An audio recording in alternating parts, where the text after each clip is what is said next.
Everyone, please keep your spine erect, eyes gently closed. Shift your eye gaze to the center of the eyebrows, the third eye, Jyotishmati, the light of awareness within. Take a deep breath and exhale.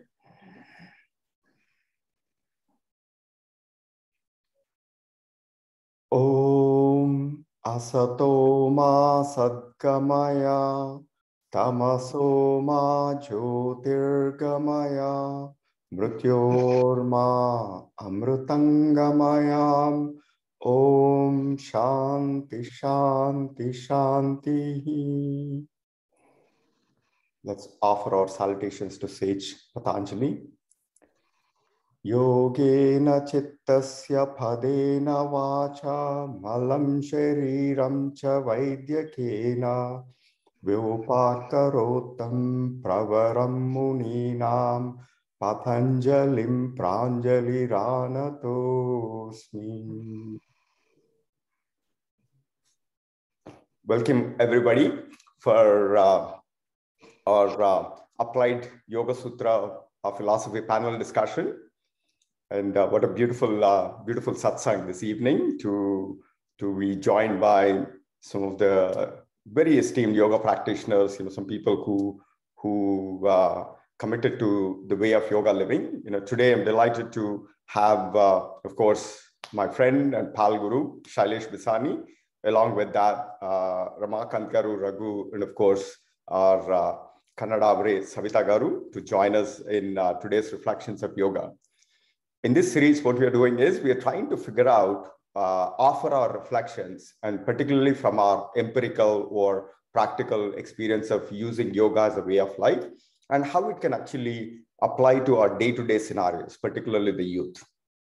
So what we are trying to do is in the previous episode, we had Sriram Sarvottamji and Shailesh and some of us who joined in exploring what is the essence of yoga, and particularly the need for practicing and studying the holistic essence of yoga, not just the practice on the mat, but also looking at all the 8 dimensions of yoga.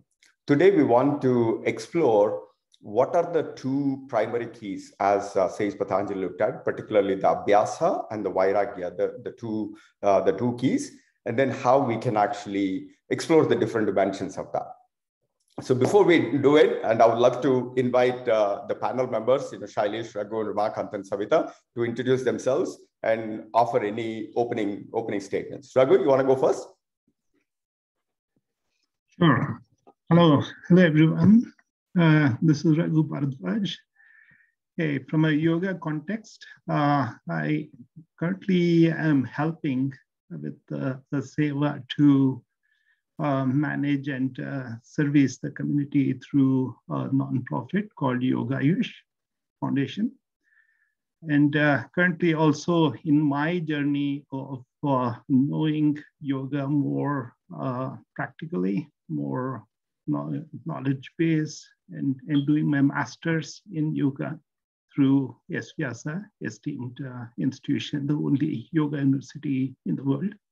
And very proud of being part of that extended student network and community, and glad to be part of this session. Thank you, Sridiji, for offering me to be part of this discussion. Thank you. So Raghu is a fantastic yoga practitioner. He's closely affiliated with the SVYASA. He's a leader who brought the different yoga practitioners, yoga schools under an organization that he founded called Yoga Open University, and very closely affiliated with SVYASA. Ramakant?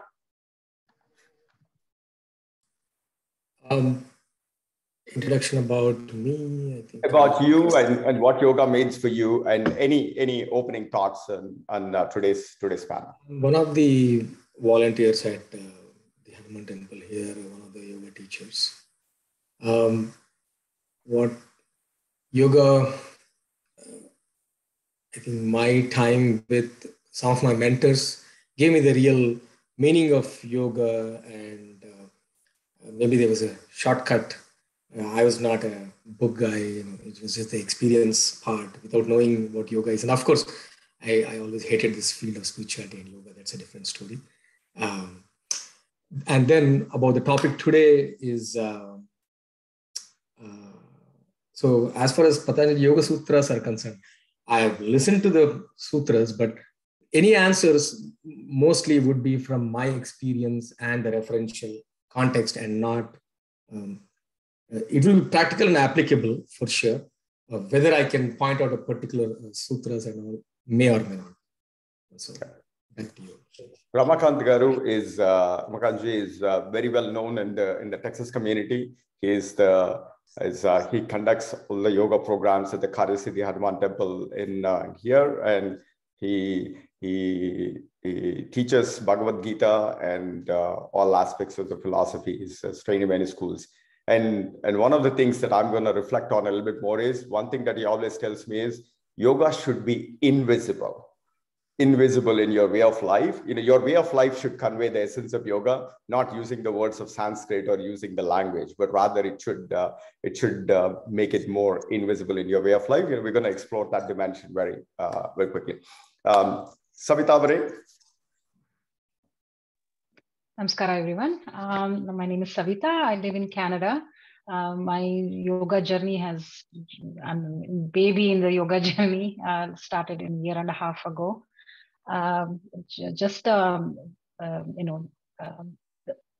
Getting to know all the people on this panel was my fortunate. Understanding yoga is not just on the mat and off the mat was literally a mind shift moment, or aha moment you can call. That has that understanding, and how yoga or any form of yoga is an entrepreneurial journey as well, is what actually making me be part of this yoga community, continue to be part of this. So thank you for this opportunity. Thank you. Of course, Shailesh, want to introduce yourself very quickly? Yeah, thank you, Srini. In introduction wise, Srini and I were classmates in NIT Warangal. Okay, that's one of the first things, of course, and here we are. I'm a yoga practitioner for a long time, Yoga Bharati volunteer, and I'm passionate about teaching children, teaching youth. Conducted a lot of yoga teacher training sessions over the years, and that's my passion, and very happy to see Srini ji start this Youth Excellence Center, because I always talk about how to continue to train more teachers and continue to take the field around the world, right? Expand around the world. So that's the best way to do it, is to create more teachers and empower our youth. So I'm happy to be part of this very esteemed panel. Looking forward to the discussion today. Okay, sounds good. Let's actually make it a little bit more personal. So let's imagine that I'm somebody who is in the high school, and I'm really, really struggling to figure out how to deal with 14 AP courses, and then how to get the grade, and then I'm trying to apply for different colleges and all that stuff. And here is my parent and everybody telling us, like, practice yoga, do asanas, do something. And on one hand, I'm like really focused on how do I navigate my high school journey to get the good grades and then manage the college applications. On the other hand, all these people are throwing all kinds of Sanskrit and go touch the toes and do the back bend. Why should I listen to it? And how does it really solve my immediate problem of how do I secure a real college admission? That's what I'm really looking for. And then tell me how, in your way, how can yoga can actually help in that journey. So Raghu, you wanna go first? Speak to me like a high school student. Yeah, so I'm always a little selfish in putting my time and effort and energy, and I can also put in my issues of my daughter and my son and our discussions and dialogue. And I also take a leaf out of some of what we have gone through commonly as part of our journey, right? So yoga is definitely a part and parcel of some of the activities that we have followed along. And the main theme I would kind of table today is part of the topic of discussion here about the Abhyasa and Vairagya. I'll get to that in a minute. But if you think of what is yoga, why yoga, if you go into the fundamental elements of how yoga can help, right? It is all about the calming your state of mind and kind of taking away all the variabilities, all the fluctuations, and get a little bit more into the focusing the mind, so that we call it in common parlance, hey, can you have focus? Can you concentrate? Can you be addressing the elements of what your college admission, what schools, or however you want to translate that in your reference to a high schooler, right? But what is the path to which you want to target this, right, is almost to the extremities of two bookends, right? One is get that practice in play, right? So what is practice means? It can be any extent of what you would want to target, right? So do you have the elements of your schooling that you want to target? You have the ability to get your focus around some of your classes, your extracurricular, right? So what is this checklist that you're targeting, right? And how do you want to get that aligned? Versus if you're talking about the other end of the book is Vairagya, right? What is it that you want to target? So Raghu, one quick thing. So we'll actually get to the Abhyasa and the Vairagya. It's just very simply, it's like, for a high school student who is like, already bombarded with all this, I need to do this many AP courses, and then why do I need to listen to the message of yoga? Correct. It could be something to the extent of how does yoga need to be part of this discussion, right? Can yoga be an element of defining the aspects of should I consider how do I treat Vairagya, right? And what is it that I need to target from that that aspects of how this can happen. Right? You talked about keeping the mind as a focused mind, and then yoga can potentially help with that. And we'll get back to the Abhyasa and Vairagya. Shailesh, I know you train a lot of youth about this, and then you have a high school student right now, and somebody who's into robotics and all these North-South Foundation competitions. And why would you need Karthik, your son, to practice yoga among all the other demanding activities? Yeah. So along with robotics and the North-South Foundation, he has all set to do yoga teacher training this summer. So that's still his focus. So that's good. He's in 9th grade right now. Yeah. So I think that's a very important thing, Srini, you brought about in terms of the challenges the kids see today, right? Because if you look at the research and so on, if you ask the teenagers on stress and things like that, right? There's some research 2-3 years back showed 44% of teenagers are always under stress. And that was prior to COVID, right? And with COVID, so much economic divide and so many things happened and so on, right? More and more kids are under stress today. Right? So to specifically answer your question about how do you answer their question, right? The here and now, that I'm already very busy, right? So I think some real world examples and inspiration has helped a lot, right? For example, I've taught a lot of kids and youth. When they are going to the journey, they think they're busy. But many times what happened is somebody who was part of their class as a yoga, in a yoga students class, they did a teacher training. Now they are coming and teaching the kids. Okay. So that was very inspirational to them, right? And some of these youth who went to colleges, right? For example, there was a girl called Neha who was a kids class student with me. And then she became a teacher. Then now she is teaching classes at MIT, yoga classes, while doing her master's, right? And we know, Raju ji is here, right? His son is teaching classes in UT Austin, right? So now these kids or youth, they go and then come back and talk to other youth saying that how it has helped them to deal with stresses.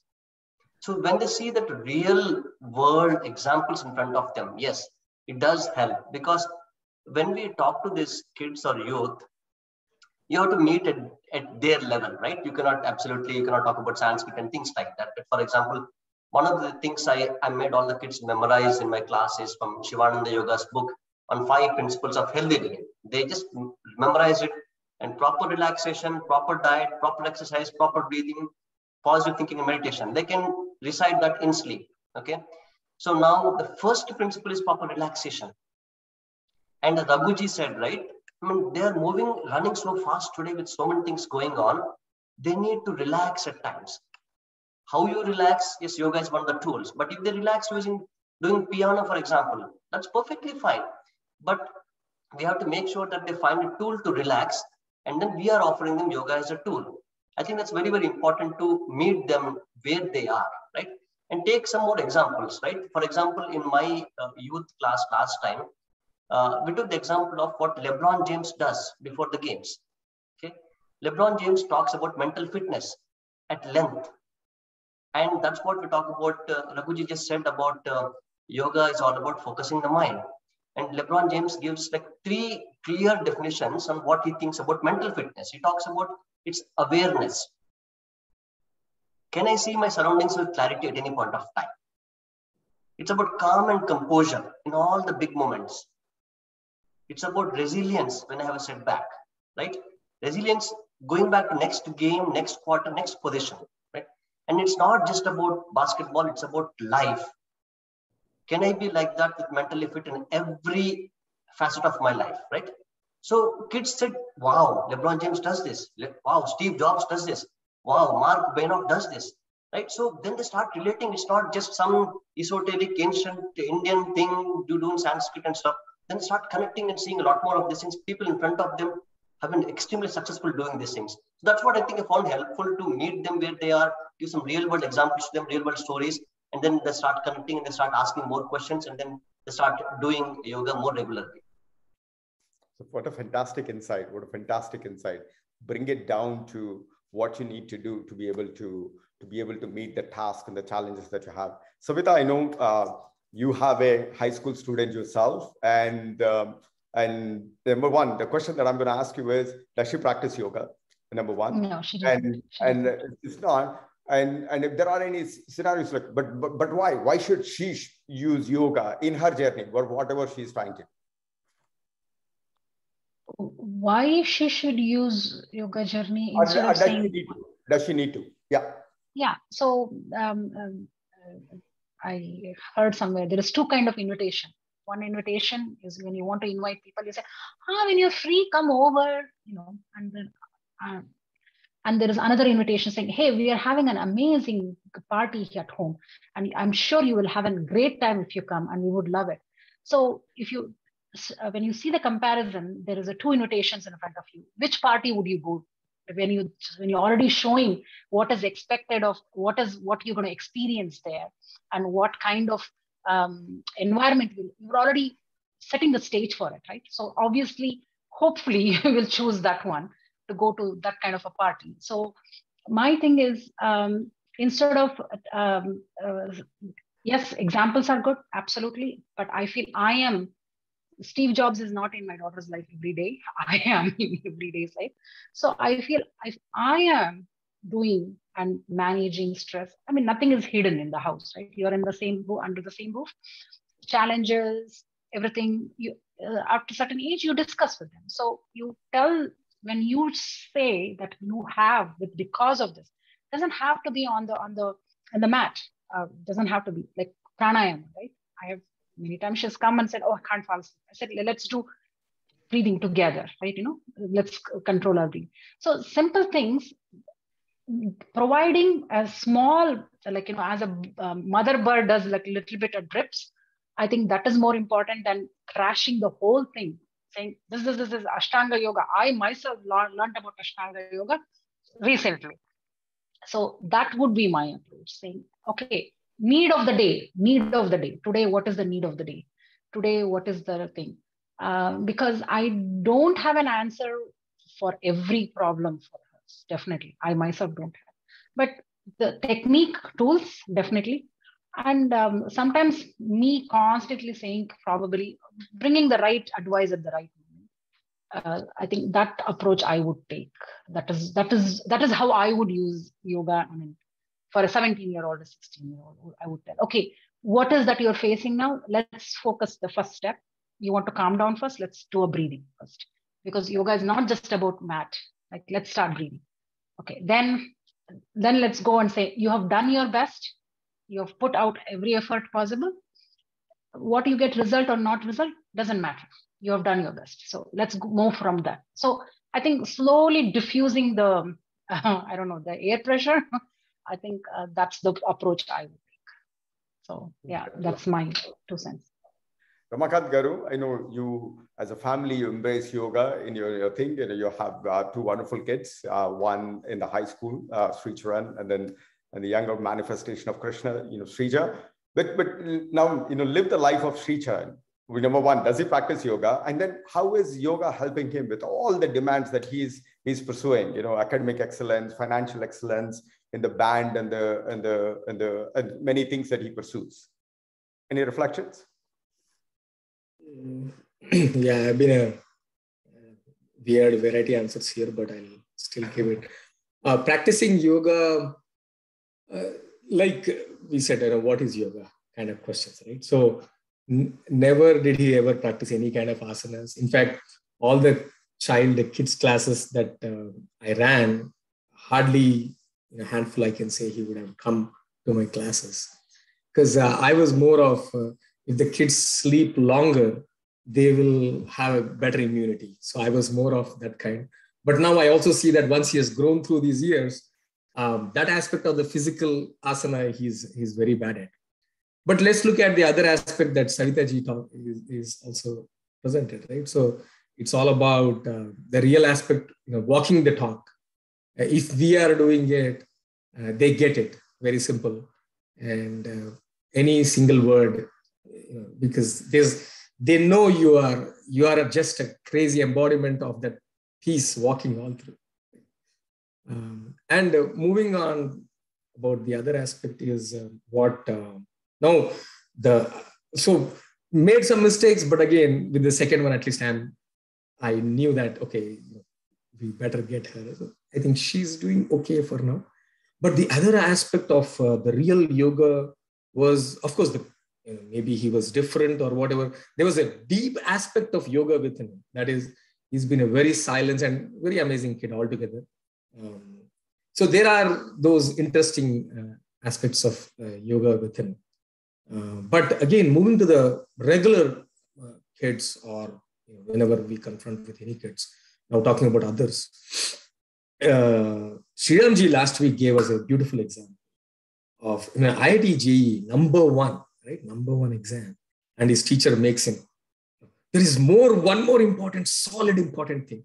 What you do before your exam, you would come to me and you would do that which you don't do it in the exam, right? What a solid example. Right? Awesome. So Sriramji sits there 1 hour, his Guruji goes through the entire concept of, maybe they have done all different kinds there. So maybe overall, right, just for fun, I'm sharing this slide as well. So maybe Sriramji or others would have been in this beta because all the data is available. He just needs to go to that place and then just dump his knowledge there.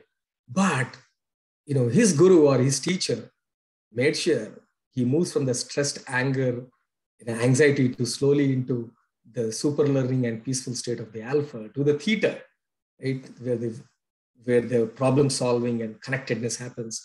And he could have even made him got into his deltas, right there in that 1 hour, right, where obviously as soon as we do these techniques, right, we move from the disease to the healthy, the pH of the blood changes right there, right here. You do it, you find it right now. So maybe that kind of things works. And I think that would have happened. With that, I'll just stop. So many techniques, many techniques there. So back to you. A lot of things to support with them. I think that is fundamentally. In fact, this morning I was with Ekam USA, one of the non-profit organizations that we partner with. I was addressing the 50 youth leaders that they have across the US, where they do many service projects in India. And I myself have, 2 kids. The one just finished college and she works, and then she's going to go to med school. The other one is in a college. What I now realize is the setting for today's youth is more demanding. Even beyond the stresses, the number of challenges that they are having to deal with, to be able to get into a school admission or to be able to get to the next level, the competition is high. When we were growing up, if you just had an academic excellence, you literally could make up your own life. Today, just pursuing academic excellence is no longer enough. They need to have artistic excellence. They need to be able to have writing skills, essays, and so on and so forth. Only then they can actually get into it. So that means they have to organize their assets in the perfect equilibrium condition. Like the biggest asset that one has is their body and their mind. And if the mind and the body are not in the perfect equilibrium, their ability to go meet the demands of what is required of them will be suboptimal. And on top of that, there is also more stresses that come in that put them into, kind of the anxiety. So in fact, in the YEC, we always look at these 5 states of mind. Like, if somebody, when you look at it, and we always map it to the 5 fingers, we call this as a pinky mind, that is always agitated, thinking from one thought to the other. When you're jumping from thought to thought, you're dissipating your energy. Instead of applying it to the task at hand, you're actually dissipating the energy going from one thought to the thought. We call that as a monkey mind. And then we call the ring finger as a donkey mind. It's the lethargy. Why do I have to get up? And, there's always this pressure depending upon what you eat. You get into the lethargy and the slumber. And then we call this as a butterfly mind. There's moments of brilliance, like a butterfly. You are exuberantly pursuing what you need. And then immediately fall back to either a donkey or a monkey. For somebody to be able to meet today's needs of what it takes to get into college, what it takes into a career, because the world is highly competitive, it's globally connected. You can no longer pursue one excellence. You need to master your mind into what we call this as a bingo mudra, a focused mind and a harmonious mind. That's what Ramakant was referring to, the delta state or a theta state.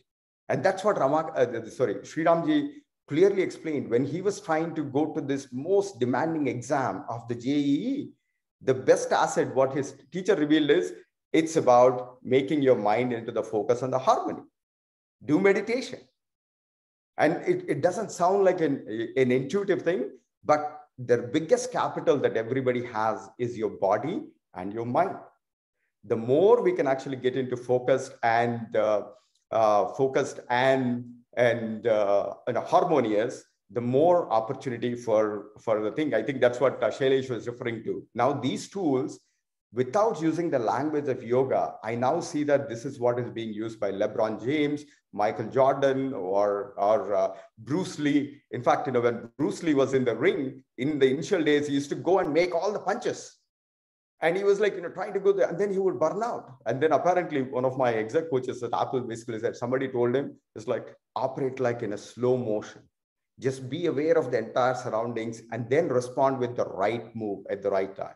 It's not about making a bunch of steps, but making the focused and the harmonious steps that is going to yield the excellence. So I believe that yoga is, as a way of life, enhances somebody's capability to meet the demands and to meet the challenges of today's society. So with that kind of a thing, and I know many of us practice or study Patanjali Yoga Sutra. Patanjali revealed in there are two important keys. One is abhyasa, which is the practice, and then the second one is vairagya, and both of them are somewhat orthogonal, but both of them are clearly integrated into, for somebody to take this yoga path of a thing. Shailesh, do you want to offer some reflections on what are some of the key attributes that one would have to embody in their practice of yoga? And what are the different techniques? It doesn't necessarily have to be in the mat, but what are the aspects of the practice? Sure. Yeah. So I'll take minimal time because there's so many other panelists who can share a lot of wisdom over the years from their practice. So again, going to Patanjali's Yoga Sutras, right? He gives some specific ideas on abhyasa, Right? So initially, when he talks about Abhyasa, he's giving this idea because he talks about Abhyasa Vairagya Abhyam Tannirodha, meaning that whatever fluctuations we talked about modifications of mind, fluctuations of mind, and all of that, right? So basically, he's saying that all of these modifications, you can reduce them, you can control them. And again, I remember even Dr. Nagaratna ji mentioned like 15 years back in our one of the trainings, she uses a lot of acronyms when she teaches. Okay, she uses acronym MMM. Okay, modifications of monkey mind. Okay, how you tame them, right? So you just talked about monkey, right? So it's basically Abhyasa is a technique where you can control these thought waves. Right? And he goes on to give a couple of definitions, and I'll just touch upon them, and then I'll let others reflect on other practices that they can share. So basically, he defines Abhyasa as basically Tatra Sthito Yatnaha Abhyasaha. Okay. Basically, he's saying that Abhyasa is a steadfast effort to move towards, reach, and maintain the state of yoga. It's a steadfast effort. Yatnaha, you can see the word Yatna many places, right? Prayatna, Shaitilyananta, later on it comes, right? So he talks about what is Abhyasa, which is like basically a practice or sadhana, a steadfast effort that is required to reach and maintain the state of yoga. And then very specific things that he asks us to do is basically in the next sutra talks about Satu Dirghakala Nairantarya Satkara Asevitaha Dridabhumihi. So he's talking about 3 or 4 aspects on how your practice should be. Dirghakala. Dirghakala basically means for long durations. Right? So trying to do it for 5 minutes here and there may help, but basically can we do it for longer durations, right? It could be different connotations, but think about can I do 45 minutes every day, right? Duration wise, when you think about Dirghakala, right? Nairantarya is without interruptions, right? Can you do for 1 month, you take a break for 2 months, and then you come back 1 month, right? So all of those things also may not take you to the goals that you want, right? So together, Dirghakala and Nairantarya mean a steadfast effort which is regular, which is continuous without interruptions. Right? And then he talks about the aspects of Satkara. Satkara is a sense of dedication and devotion, right? And earnestness. How we can have that in our mind when we practice, right? Basically thanking our gurus maybe, or having that sense of attitude. Like for example, sun salutation, right? When you think about it, some people may be very devotion oriented, right? Think of devotional aspects. So all of those sense aspects about earnestness or dedication, devotion, all of them are very, very important, right? And asevitaha is you have to practice it assiduously. Right? So these 3 aspects, Dirghakala, Nairantarya, Satkara, when you do them with those aspects in your practice, in your regular practice, then Dridabhumihi, that's when you have a firm foundation for your practice, right? Because when you're talking about Ashtanga Yoga later, right, which will talk about all dharana, dhyana, things like that, but you need to have a firm foundation to even actually start your journey. And that's when he talks about these 3 aspects, mainly to have a regular practice without interruptions and with some sort of dedication and devotion. Yeah, it's a fantastic thing. In fact, as Ramakant said earlier, yoga should be as much as invisible. In fact, for today's youth, whether you want to pursue excellence in your mathematics, whether you want to pursue excellence in your piano, or whether you want to pursue excellence in your, whatever the activity that you're doing, what Patanjali referred to is the 4 primary attributes that one has to inculcate to be successful. That is yoga, which is like, number 1, if you're in a classroom, studying, for your math, the thing that will make you succeed is Satu Dirghakala for that entire year. And in fact, that not one the entire year, it's builds over time. It builds over time that it's a long period of time. Satu Dirghakala, Nairantara, without interruption. If you miss one day's class and then you try to get back and you already slipped your way.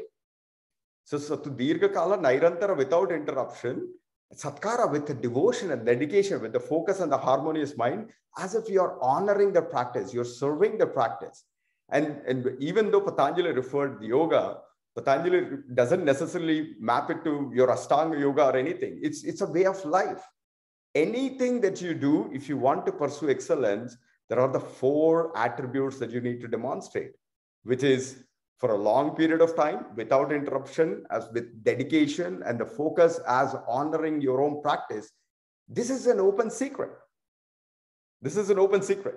So we see people who do not practice for a long time, you will see their piano journey at some point, they will only get to partial results.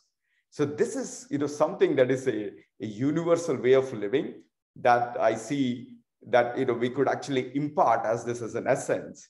And this secret is all around, right? Michael Jordan did not become somebody because he was chanting on Om Namah Shivaya. There is a long period of effort over the years to become an Air Jordan. And I do not know, or at least in my vicinity, that I do not know anybody that has become successful in their pursuit of everything without demonstrating these core attributes. Savita, anything that you would want to add about the 4 keys of the practice? Do you relate to it? Very much so.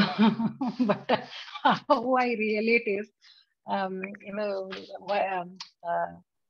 Abhyasa, Vairagya, I think they shouldn't have put together, because for me, sometimes Vairagya happens of Abhyasa only. I would go away from the Vairagya.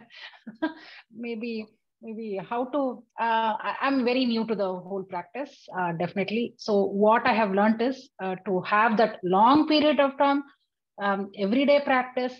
You have to set up certain techniques, like, you want to get up early in the morning, you have to set up alarm. You have to keep everything ready for that. So something like that. So you have to set up a system in your life. If your intent is there, at least. Only with that. One quick thing. Without being aware of the yoga as a technique, do you follow a similar practice for anything else, like your financial planning or your life planning, where you follow these four techniques, like for a long period of time, creating a discipline effort? Yeah, personally I do, but I don't know how many people will agree with that. My cooking days are on the weekends. So I cook for the whole week. I bento box. If anybody knows Japanese, I do a bento box, like, boxed in.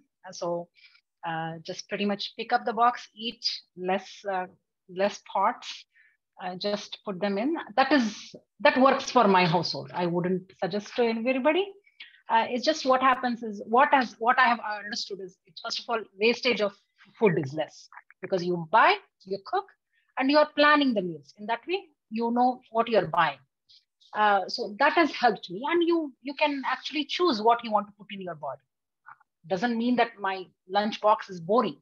It's just and lacks vitamins, but it's still, that's how my household functions. So that I've been doing for a long time. That has worked for me. So same thing, you have to set up techniques. And like the one thing I have, we have done, Uma is also here in our team. We both are not yoga teachers, but we said, by teaching others, whatever we know, not with credentials, but whatever we know, let's all practice satsang. Raghu ji is also our, I don't know, we are a student or he's our student, we don't know. Let's created a satsang, basically. Exactly at 6:30, Monday to Thursday, we practice. At least, we are there. We are, at least somebody, even one person shows up, we have to be there. So I teach 2 days and she teaches 2 days. That's how we are. On Friday, we have kept it for some exploration. So we try to do some different things and educate ourselves. So something like that. So having techniques set up in our own journey kind of helps, because I'm new, fallen off the wagon. I don't, for me, how Yoga Sutra clicked was, I think I tell Sriniji all the time, is antarayas. I check myself, okay, what are the antarayas I have not to do it, right? Am I ill? Am I sick? Or am I lazy? What is it, right? So that's where I connected. Okay, if I don't have any of the above, I should be able to do it, kind of. So that's where my abhyasa I feel the techniques has to be, who has not done it for years and years. So somebody who's new to this journey, I think little bit of a Western approach where you set up techniques, buddy system, accountability, those things. And then Vairagya is, I think once you start committing to that, Vairagya is not watching TV at 6:30 instead of that actually doing yoga. The Vairagya starts setting in slowly. Not talking to somebody for 3 hours about mundane things or or movies or whatever it is. I mean, that's also good. I'm not saying. I think when you choose those, there is like a, something you let go because you chose that automatically. That's my approach of Abhyasa and Vairagya. Yeah. Instead of force Vairagya, it should be, let's increase the good things so the bad things will come down. So that's my approach. Actually, it's an interesting, I'm glad you touched on the Vairagya. The Vairagya is one of the concepts that's often not understood properly. Vairagya is all about, we always say it's like, letting go of others, but I think, the Patanjali is so masterfully crafted Abhyasa and Vairagya in the one thing, like what Sriramji introduced in the last session. When he introduced himself, he basically said, yoga is my passion, yoga is my dispassion. And that's really maps to Abhyasa Vairagya. Even when you say the yoga, if you become like so hankered to yoga, it is like, or if somebody is giving a lot of effort and if they get stuck to the outcomes, like, now I put all the effort and then it's like, I am entitled to getting an A grade or I want to be a master, then that's not a good practice. That's not the right yogic way of living.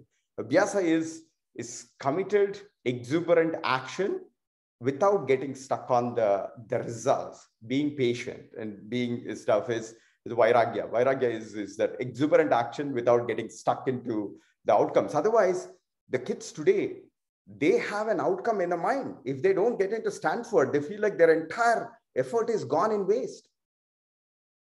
And that results in depression, a sense of failure. They don't have their own, identity.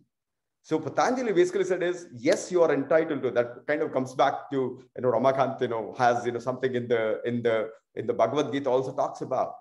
And while we are putting the determined, dedicated, non-stop efforts, unless you inculcate this Vairagya, which is like exuberantly flow through it, but don't get entitled to the outcomes. Otherwise, what happens is somebody practices yoga and I'm still not touching my toes. This is not good. That is not good. The goal is not about the touching the toes. It's about enjoying the journey more than the destination. Is one of the ways of the Vairagya is about exuberant expression without getting stuck to the outcome is what we interpret the Vairagya as. Ramakant, I know you talked about the 4 dimensions of the practice, non-stop, Satu Dirgha Kala Nairantara. And then can you elaborate a little bit about the universality of that practice, the 4 ingredients, and then the need for Vairagya and something that you often quote from the Gita. Anything that you want to share?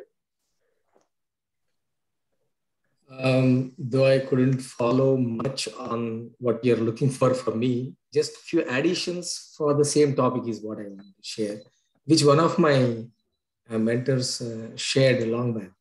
He said, basically, doing what you need to do and staying away from what you don't need to. There are only 2 things, right?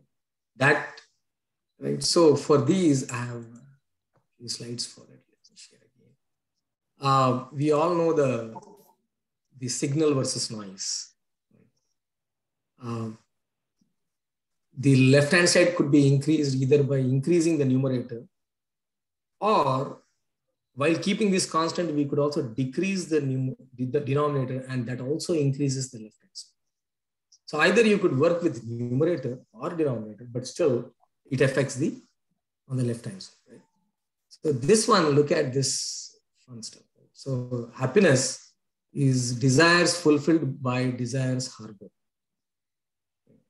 So either we can go on fulfilling desires and we get more happiness, or you could reduce the number of questioning on our friend Simon Sinek says, Start with a why. First of all, so just questioning, simple questioning, minimalism. And like Saritaji said, right, simple minimalism could move us into the right direction. So here is where the Abhyasa Vairagya for me, the numerator is the Abhyasa and the denominator is the Vairagya. But what is the Vairagya? What are we letting go of? Initially, I couldn't understand. And this is from SwamiJ.com. And the Vairagya, the letting go, you don't let go of the practice itself, right? I said, today I feel very Vairagya, I let go of my asana practice or whatever. But rather, you let go of the attachments, you let go of the aversions, you let go of the fears, you let go of the false identity that are clouding the true self. So that way, the numerator, right, even sometimes, right, even if you do not do any abhyasa, even if you work on letting go of the deep coloration that we have, just gets us into the yoga. So that is my perspective. And also the being, doing, having, right? Working for happiness and fulfillment versus working from happiness and fullness, right? Working, being in the concept of aloneness in full abundance versus loneliness and coming from scarcity. So a lot of times, in fact, throughout my life, I'm very bad. Even now, I have a very deep problem with the doing aspect in an execution coefficient. And I'm really, really good at this being aspect. Because questioning on the why, as soon as I question the why, it directly puts me into the purpose. Instead of moving into the passion aspect, when I question, oh, I love these things, agreed. But do I want to do these things? Because again, like I said, cheya valasina panlu, cheya dalachina panlu. There are only two types of things, right? That you want to do or that you should be doing. So just that questioning puts me into yoga. So with that, I'll stop sharing. Love it, love it. So Raghu, anything that you want to add about? One question. I want to know about that. We'll actually get to the question. Sorry, Roger, we'll get to the questions. Let's continue this line of thought. Yeah. So Raghu, anything that you would want to add on the four elements or the attributes of the practice, and then your interpretation of the Vairagya, which is the Vairagya, how it is important to this, and then we'll also have Shailesh also reflect on it. Yeah, I use two examples of the context here. Guruji Shailesh mentioned Dr. Nagratna. Guruji is Dr. Nagendra, who's the leader who put all the SVS and efforts together. He uses an example, right? Vairagya is that you do things for the activities that you are currently need to do. That means, right? You just don't go into a reclusiveness, just disappear into a forest, and you think you have to do everything in isolation. How do you build a balance of your thought process where you have your day-to-day activities, you have your daily chores, but you're not attached to anything. You're doing the responsibility that you need to do, right? So that you can get that activity done, but you're still practicing what is your focus, right? So you are targeting the abhyasa, but you are showing the elements of Vairagya, so you don't get tagged into the raga or the attachment of the color of the passion, right? How do you manage that fine balance, right? And this is where my mom uses an excellent example. The activities that you do should be like a drop on a leaf of lotus, a flower, right? So drop is such that it is sitting there, but it is not attached. It is something that has that ability to manage the mind and the control. And Patanjali says that is the only way you bring the Vairagya into the equation. That's the only way you can achieve the ultimate, right? So one is, how do you show the passion and focus and the ability to practice, right? In martial arts, we use the term, right? You need 10,000 times practice to get a muscle memory, right? How do you get into a state where you get into a practice that it should come automatic, it should come into natural, right? So how do you build that? Versus how do you manage that delicate balance of the Vairagya that is very nicely reflected in some of the sequences here. Love it, love it. Kailash? Yeah, beautiful insights. Just this topic you can talk for a very, very long time, right? I think Savita ji and everybody also brought about important points on how you can talk in their language, right? For example, giving up little things. I would talk to even Vairagya aspects, even a lot of classes about giving up little TV or little food or things like that, right? That definitely is important, and also giving the best effort without worrying about the results. I think those two are very, very common if you can talk in those languages compared to renunciation, right? So I think that will definitely help, yeah. So a couple of things I will just share when we talk about Abhyasa and Vairagya. A lot of places you will see references to the two wings of a bird. Both of them are important for the bird to fly, right? But one thing to look at, right, as you continue to proceed in your journey, B.K. Iyengar actually maps this into a beautiful way. I know I'm slightly getting ahead, but Savita ji, you talked about, when you talk about Vairagya, I'm doing Vairagya of my Abhyasa, right? But actually for advanced practitioners, what happens is, the way you define Abhyasa, Vairagya, Tanirodha, the way you define is, you're doing a lot of Abhyasa of Vairagya at some point in your journey, right? Because the way Patanjali defined Ashtanga Yoga and B.K. Iyengar maps it, the first four limbs, Yama, Niyama, Asana, and Pranayama, and so on, they're more outward focused, they're more body and breath focused, right? He maps them to actual practice, because when you ask anybody who have done yoga, it's equal to yoga asana for 90% of the people, right? So that's what is Abhyasa for many people, right? And then when you continue inward journey, that's when you start letting go of these other things. Ramakant beautifully talked about your fears, your aversions, and a lot of other things that start happening. The inner strength continues to build. And the last four limbs, B.K. Iyengar maps it to Vairagya, right? And then at that point of time, you are doing a lot of Abhyasa of the Vairagya, so that you're going towards your 8th state, right? Samadhi state.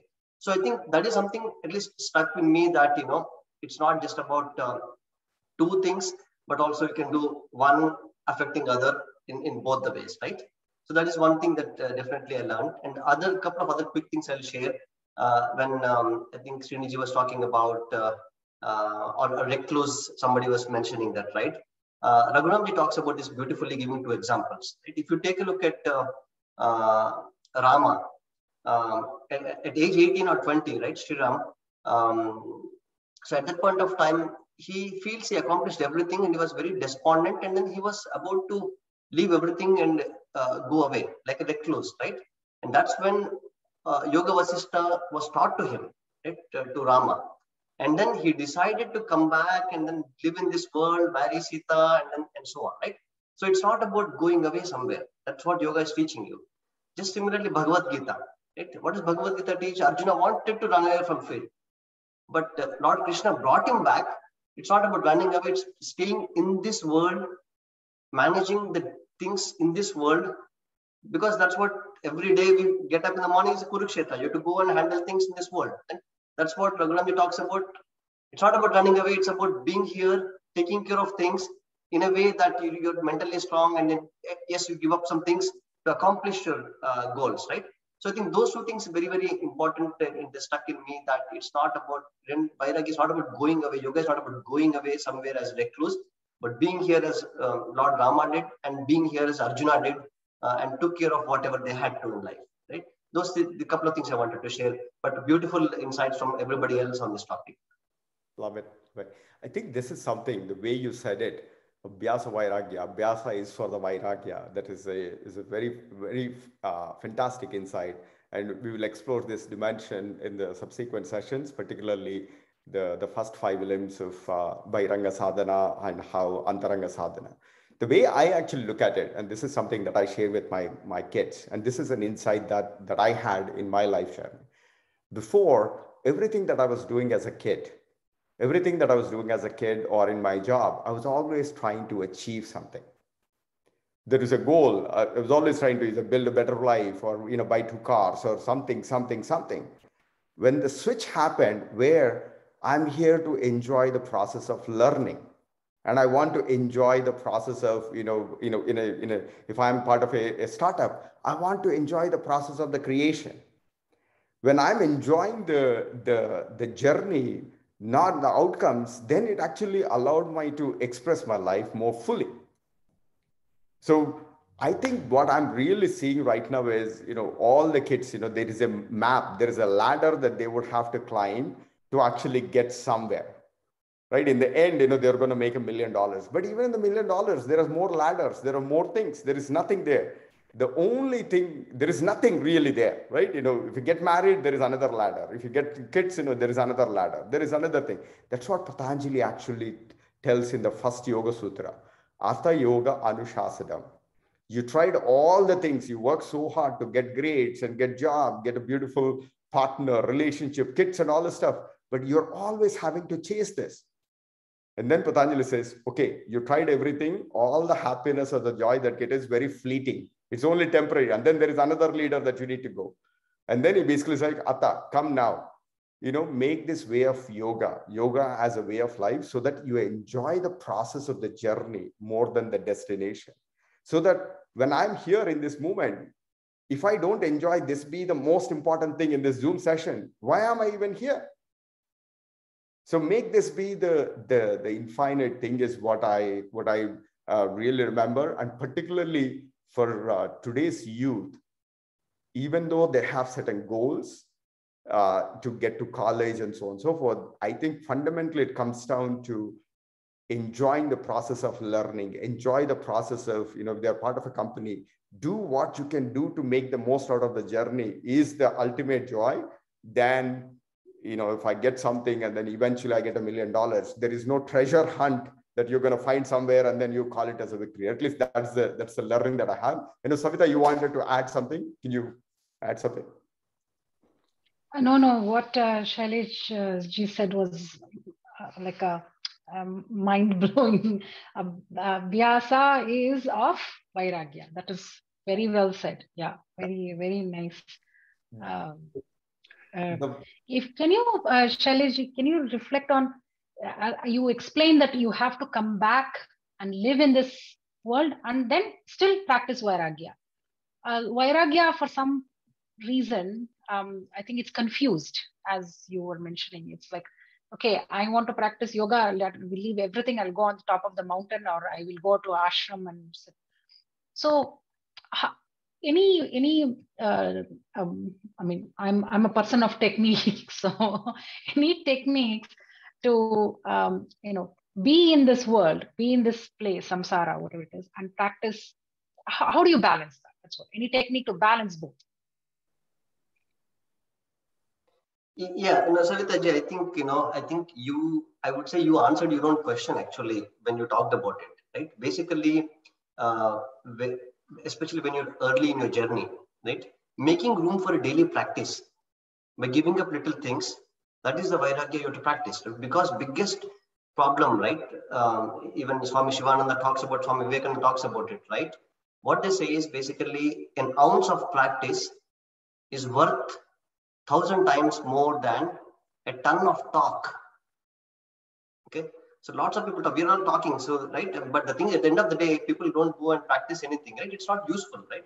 So I think what you answered your own question, that you are making a systematic thing in your own life to carve out that 45 minutes every day by giving up a little bit TV, little bit of odd time food, or giving up a little bit of mundane talk, whatever, right? And that's where it starts. And that's what I tell a lot of my students also, right? Because I mean, if you go talk about things like drishta, nishravika, vishaya, vitrishnasya, all those things which Patanjali talks about, right? They'll run away, right?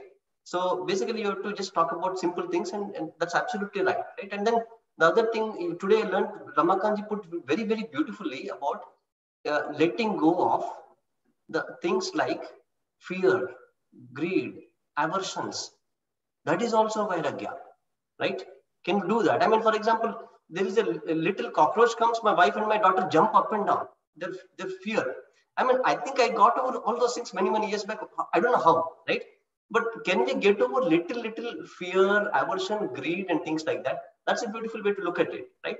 So I think basically these simple things, if you keep doing it, now when you get to much, much advanced state, then other things we talked about comes, right? Basically, we talked about abhyas of Vairagya and things like that we can talk about later.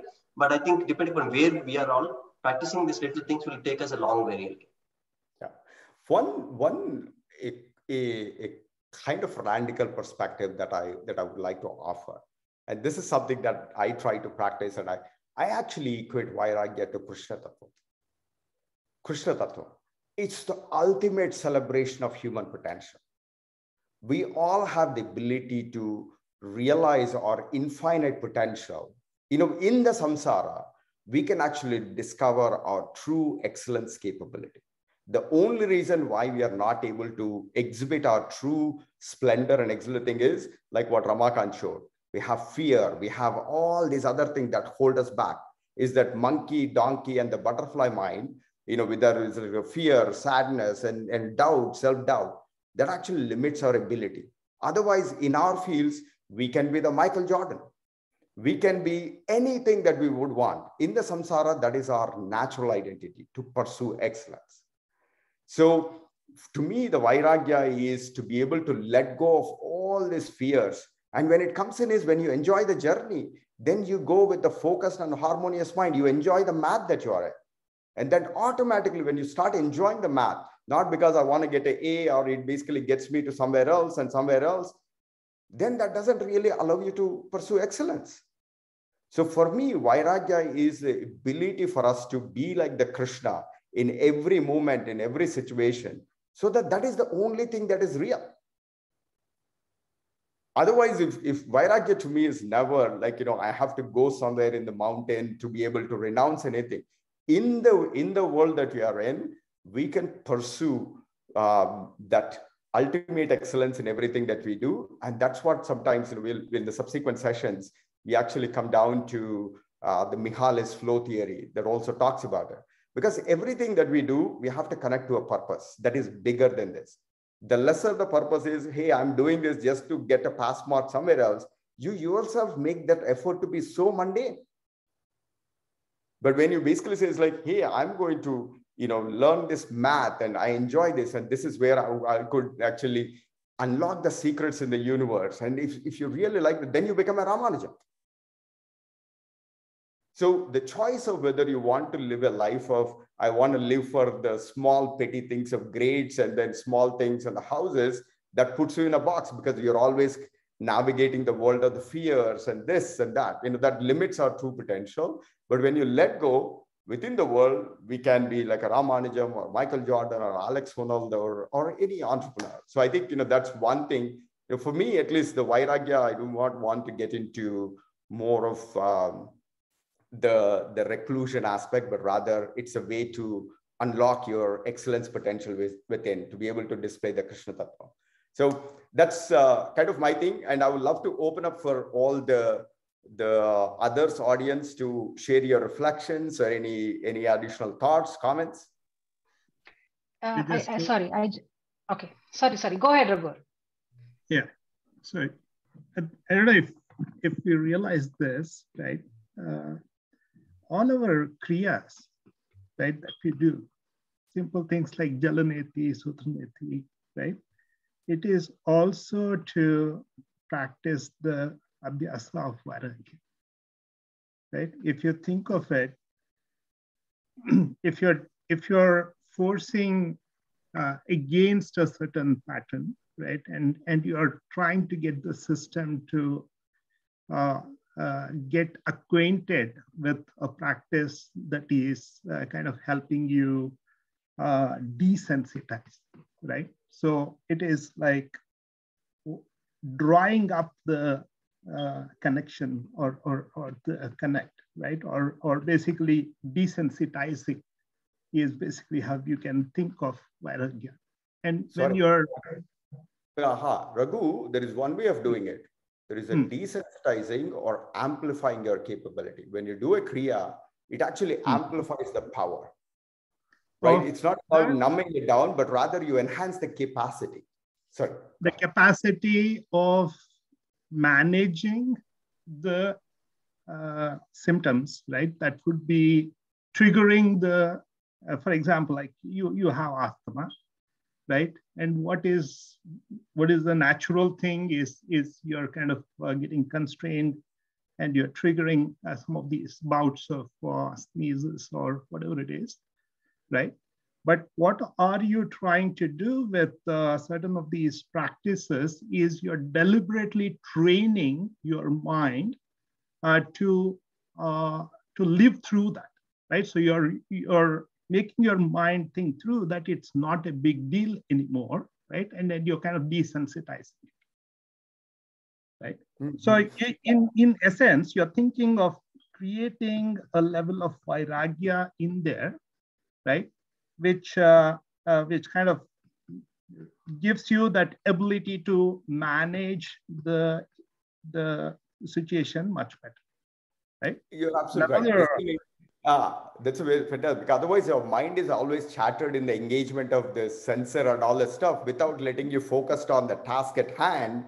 So all these practices cultivate the capability. Now the senses and every power that you have will be directed to the task at hand without distracting or diluting or leaking your powers, right, in the sensory exhibition, right?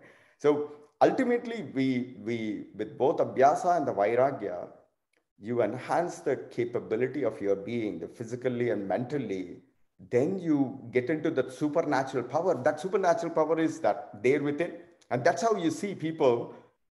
Sometimes it's like we call them as gifted. There is less of a gift, actually. It's the way they cultivate this capability. Even if you think of meditation, right, it's so counterintuitive to your physical monkey mind presence, right? You're thinking about, I need to do this, right? So it's jumping into, what are you trying to do, right? You're kind of bringing the calmness, which is very antithesis to what you're used to, right? How do you build the elements of reducing the cortisol or reducing the stressors, right? Building that, it is getting into the vairagya of certain things that is creating this flutter, creating this fluctuation, the chittas, right? And in the vritti of the chittas, how are you trying to manage, right? That is, in essence, building that vairagya of what is that raga that is creating this chitta, right? And how do you manage the vrittis so that the mind can be a little bit more calmer and you can prioritize, right? Well, you still have to do, like, you still have to take the 11 courses, right? You still have to get the grades that you need. But how do you balance so you don't get hung up or hooked up on one or two or just not able to juggle and balance, right? So those are some elements that you can think from a youth perspective. Just want to bring something. Yeah, absolutely. So any other questions or comments from anyone? Sorry, yeah, Savitaji was to say something. Yeah. Sorry, Savitaji. Sorry, for my question, I asked, how do we balance abhyasa and vairagya? I just want to see if I have understood correctly. So first of all, I think based on everybody's explanation is being aware of what is stopping you to create the abhyasa, like taking an inventory of what are the things, like, okay, these are the things, and being aware of it on what is can be even the inventory can be even of a fear, and see what is the underlying reason everything is leading into that. Like, okay, I'm afraid of bugs, I'm afraid of this, I'm afraid, what is it all, like a river, everything, which ocean it's flowing into. So that is where it's stopping, basically.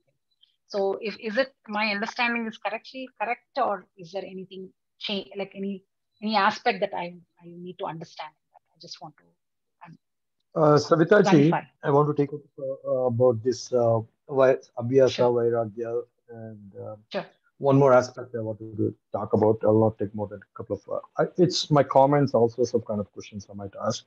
But I enjoyed listening to a lot of interpretations about Abhyasa, Vairagya that went into karma yoga, karma sannyasa yoga, karma kind of things. We discussed excellent coverage. Um, I just wanted to add 2 cents to what we discussed so far on Abhyasa and Vairagya. See, we start this Patanjali Yoga Sutra, Ata Yoga Nishasana, Yoga Chitta Vritti, Nirodha.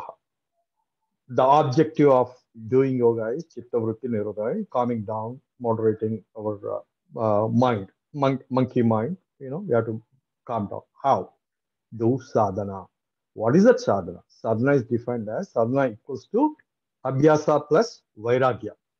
And you all explained what is Abhyasa very well. Satyadirghakala, Nairantarya, etc. 5, 6 aspects. That's great. And Vairagya. What is Vairagya? So these are all Sanskrit terms. So now in our group, in this panel of 10, 15 people, we don't have kids of 20, 20 something. Youngsters are not there. 10 to 30 are not there. When they hear these words, Abhyasa and Vairagya, Sanskrit terms, so they struggle to understand. But let's put it simply. What is Abhyasa? Say, for example, you join some uh, special Java training program. What do you do there? Or 10th grade or say 11th grade, something they took up some calculus. What do you do? Abhyasa. You start your sadhana. What? Abhyasa. Until how do you end up? Culmination. You do the continuous nirantara satyadirghakala abhyasa until you understand everything and you pass out of that. Come out of the training. You get the degree or training certificate. Come out of it. That is Vairagya. Culmination. Getting out of it is Vairagya. Doesn't mean that you're discarding the knowledge. It's going to be there with you. Like I did Abhyasa in BTech or my bachelor's. That knowledge, I take it to my future. But I'm done with. I should not stay in the college forever. So that is what is Abhyasa. Sadhana is to fly high, grow, grow, grow, grow. Until where? Until where? Until you get to the end state. What is that end state? We have to be clear about our goals. I mean, the goals can be, incremental, based on where you are, what stage you are. Though that's how we could introduce. So I'm trying to talk in terms of youth, because when we try to introduce this kind of sutras, yoga principles and all those things, when we introduce this, as Shailesh said, to get scared listening to this Sanskrit, so many things. He teaches things so simple that anybody can understand. Like what I'm referring is from one of his teachings in his 2 years back classes. I'm trying to. Sadhana equals to Abhyasa and that Vairagya. And so, say, for example, the moment if somebody takes the definition of translation of Vairagya in English, dispassion. Oh, dispassion. Why? I don't want to have dispassion. I want to have passion for this subject. I have a passion for this subject. So they might take it in the wrong way, but it is, end of the day, in simple terms, culminate in that subject, calculus, trigonometry, biology, that subject. And that knowledge is, once you culminate, you are becoming a master of that. There is one sutra saying about that. When do you say that you culminate? Drishtana Shravika Vishaya Vitrushnasya Vashikara Sangnya Vairagya. That means when you master all the things in that subject, if somebody asks you, hey, can you repeat this program? Why the heck? Why do I want to do Abhyasa in the same subject? I don't want to be in that class. I want to move to the next grade. So that is what is, culmination in with mastery of a subject or a sadhana. Say in the this Ashtanga Yoga, you mastered, you start with Yama, Niyama, do's and don'ts, personal conduct and social conduct. Then comes your body, asanas. Then that is not the end of it. It's not just your mat thingy for yoga is not your mat thingy. Move on, Pranayama for tuning your mind. Then goes Pratyahara, withdrawing your senses. You're trying to you're increasing the degree of your Vairagya with the mastery of these skills to calm your mind, chitta. Then get into dharana, means you catch one single thing, determined, dhriti, on one focus on achieving one thing. Oh, I got to get into this college. I need to pass this IITG or whatever it is. That is dharana. Yeah. And so on. That's it. Until you get to samadhi. There ends the matter. So this is Abhyasa Vairagya. I see it is this way. This is from 2 years back. Shailesh taught me this. I don't know. My language is kind of a that's a fantastic. But Patanjali has said you can take a shortcut and go straight to samadhi. No, that's why he taught. That's why he taught samadhi first. Okay. No. Samadhi pada is an explanation. See, I don't believe. My understanding is I don't believe. Okay, this. It's all. It's like a car engine. Everything has to work. Every aspect of it has to work. Yeah. Actually, there's no. Right. I finished Yama. I finished Niyama. Let me go into. Today I will only focus on math. It doesn't work like that. I learned 2 + 2 back then. I forget. I passed LKG, UKG, and now I don't have to use it. No. But you didn't forget. You still know. Sorry. Go ahead. So let's stop that. Sorry. One quick thing. You're absolutely right. I think the basically the two things what Savita said is it's about Ashtanga Yoga. Basically, all the limbs have to be synchronously practiced together. So there is no stage one after the stage. I think that's absolutely everything adds to the other. That's how it's a very masterfully designed system. And Raju, what you said, sorry. Let me actually. So the thing that you said really opened the stuff, right? Vairagya is also the culmination of your thing, right? It's almost like a graduation ceremony. After you pass your 10th, somebody gives this like, hey, you no longer have to go back and practice your 10th grade, right? You graduated, and then so that you can actually build on that to go pursue the next thing. You're graduating into the next level. I think that's another interpretation that makes a lot of sense. You're graduating and you're moving on to the next stage of your practice and so on and so forth. The one other thing that I also would want us to highlight on is when you do the practice and then you go write an exam.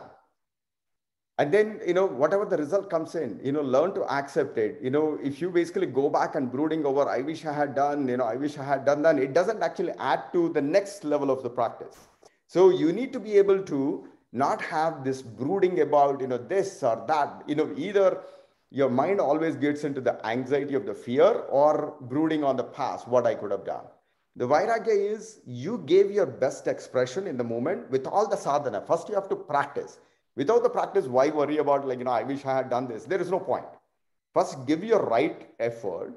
And then whatever that happens in the exam, there is no reason to go back and brood onto it. Let's again continue the journey to get to the next one. Learn from it and then move on to it. So what we are going to Karma Yoga, Karma Sannyasa Yoga. Sorry. You're trying to get into Karma Yoga, Karma Sannyasa Yoga. Sorry. But let's not actually. Sriniji, there are other questions. Can you ask others to also speak up because they're attending diligently? Yeah, that's a good idea. Chat. Exactly. So the karma sannyasa yoga, let's actually use less of Sanskrit, but I think, that's one of the dimensions. So let's actually have one more question from the audience, and then we will wrap up for today's session. So anybody have Srini ji, there is a question on the chat. Can you please read it? Sindhu ji has a question. You want to read it? Yeah. Savita?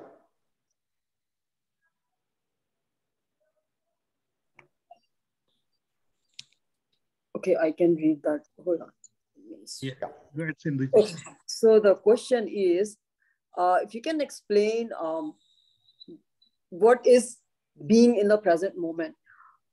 Say if someone is in pain, right? I mean, they got a wound, right? So a lot of blood is oozing out. How can you explain that to that person that, okay, be in the present moment? Or does it work only in yoga? Or, it should exist. It should be practically applicable in all fields at every moment, which is the present moment. So when someone is in pain, how would you explain that? That's a very interesting question. Does anybody would want to, let's actually have anyone from the panel answer, or keep it to about a minute or less. Raghu, please, go ahead.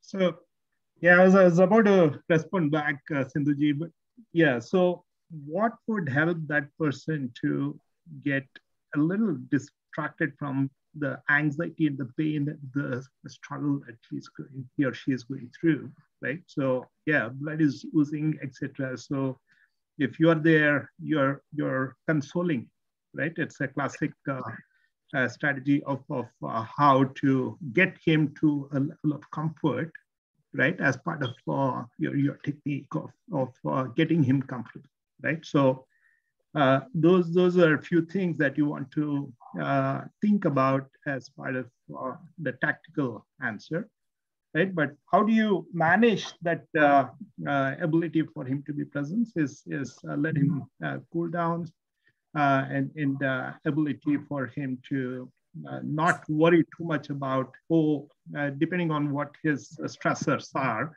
right? To keep him more controlled or engaged in being dispassionate about, hey, this is not a life and death, right? We are doing the best we can, and we'll be there to protect you. Right? So I don't know if that helps, but Srini, you can explain. So absolutely, I think what I've seen, like for example, when I sometimes spend in the ER hospital or so on and so forth, in the present moment, when somebody is like using through the blood, what must be going through their mind? There might be, your mind might be telling all kinds of stories. What does this mean? Is this means, a death, or is this mean like my thing gets chopped off? So there will be so many things that the stories, because you do not know. So if you're actually on the sport field, if somebody gets injured, the first thing that they say is like, take a deep breathing, so that, number one, your mind is going in different places. You're not in the moment. The first thing that they basically do is they focus more on, hey, be aware in the moment, take a deep breath, be aware of your body. And then they even talk you through what is happening in the moment. Okay, right. So the goal is to bring back the mind to about what is this moment and then what we are trying into the next moment. Because your entire thing, your mind goes into a lot of stories based on whatever the knowledge or the things that you've heard. So what they immediately, or at least one thing that I've seen in the immediate urgent is they try to bring back the mind into that moment and then keep the mind centered around what is happening in the moment. Because in that moment, that person is not dying. The person, nothing is happening. If you could actually fix it down to that moment detail is very small. Like there is bread happening, somebody is putting a band-aid, somebody is doing this. If you can bring it back to this moment and the next moment, then that boundary is something the person can handle. When you extend that movement, then the surface, then there is more details that somebody cannot actually understand it. And then it basically is like there's a lot of unknowns, and then it creates more anxiety and all that kind of stuff. So that is what it comes down to. When you bring it down to the yoga, like as an example, one example that we refer in our YEC is Alex Honnold. When they are climbing a steep, straight thing, they always bring the mind to that moment. Where am I in the wall, rock climbing wall? And then what is my next step? The moment you look at the entire canvas, or what if there is a wind that comes in, what happens? You're going to fall down. So in the moment when somebody is blowing is basically it's like bring it down to that finite detail. In that finite detail, that world is not that dramatic actually. You're perfectly fine. Are you breathing? Yes. Are you there? Are all your limbs are there? That's great. And then are you dying? So the question is, are you dying is never there. But when you don't come to the present moment, then that becomes a lot of anxiety. There are a lot of unknowns and you won't be able to bring it down to the thing. So that's the ability. If the kids basically come in, I used to coach the youth. The way to master you're getting the grade A is you bring it down to each class. If he is in the class, whatever is coming from your teacher, if you just focus on making that sense, if you don't, just ask the question. If you bring it down to that in the moment thing, then the joy of learning becomes so simple. So at least that's one way of if somebody is losing the blood, to actually bring it down to the moment. So Savita, please. Sorry, I want to share a really nice story I heard. I mean, I don't know if it's apt for at this moment because of the war going on between Russia and Ukraine. Apparently, when the World War or Second World War was happening, women who were looking after their kids, they could hear bombardment outside in the bunkers. The mothers used to tell the kids that now we are picking up the plate. Now we are adding this thing on the thing, constantly bringing them to the present so that they don't hear the bombardment. They don't hear the screaming of the people. So all the mothers used to say, now we are all going to put our socks now. So bringing to the minute details of a mundane thing so that the mind is not scattered. So I just wanted to share that story. So being in the present is, if the person is losing out, try to focus on that and give them the hope that that action is what at this moment we're taking care of, or that will be cared for, and somebody is looking into it, and the fear of losing the leg or whatever it is not bringing that into perspective. If that happens, but at this point, everything will be fine. So I thought that story would. What a fantastic analogy. And if you look at Mihal's flow theory, I strongly encourage all of you to, if you are already not familiar with the Mihaly flow, it has the same thing that arose in the concentration camps in the World War II. And Mihaly, a psychologist and a spiritual seeker, he was in the concentration camps. He was actually studied how people in the concentration camps, how they were able to lead a very joyful life. And then from that research came the flow theory, which essentially comes back to Abhyasa Vairagya Abhyam, Tannirodha. And then there is another Patanjali Sutra. That's literally the yogic way of living. What they were basically doing is they were literally, even though something else happening, they were always trying to engage in games of chess and to constantly push their ability beyond their comfort zone so that they are creating this flow state and the joy state, even though the world around them is very, very, very messy. So always bring in that to that moment. In that moment, what is the capability that you have, your physical ability, your mental ability, push it to something where it can actually, create some kind of a purposeful meaning, like, winning a game of chess. That's how they always cultivated the more joyful being. Otherwise, the mind goes into the concentration camp. That is not a beautiful thing. But in the finite moment, there is no concentration camp.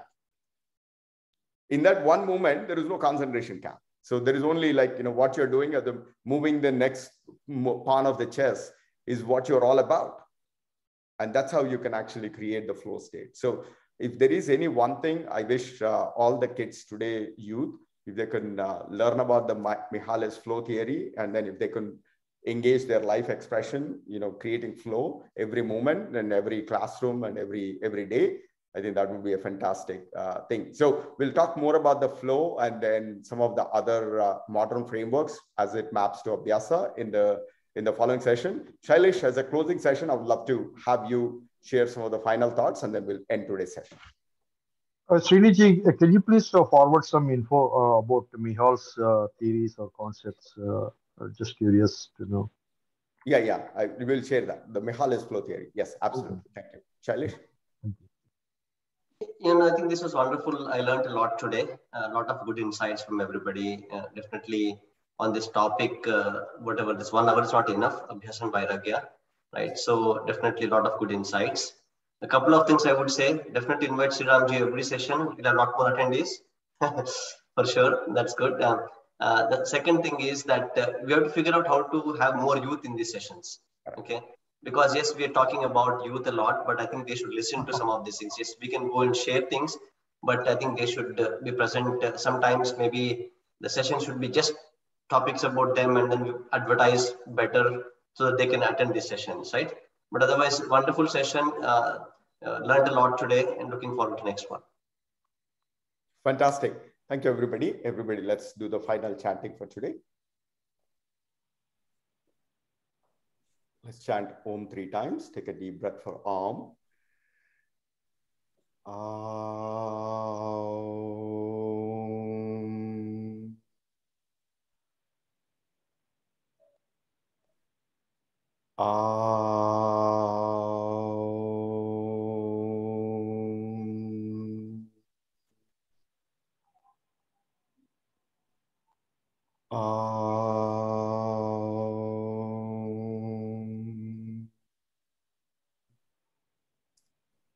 Om Sarve Bhavantu Sukhinah Sarve Santu Niramayah Sarve Bhadrani Pashyantu Ma Kaschit Dukkha Bhag Bhavet.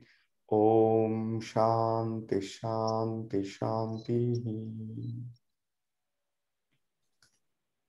Let's pray for all the Ukrainian people and people who are engaged in the war to establish excellence and peace. And we'll see you again next Saturday. Thank you, everyone. Namaste. Namaste. Thank you. Namaste, everyone.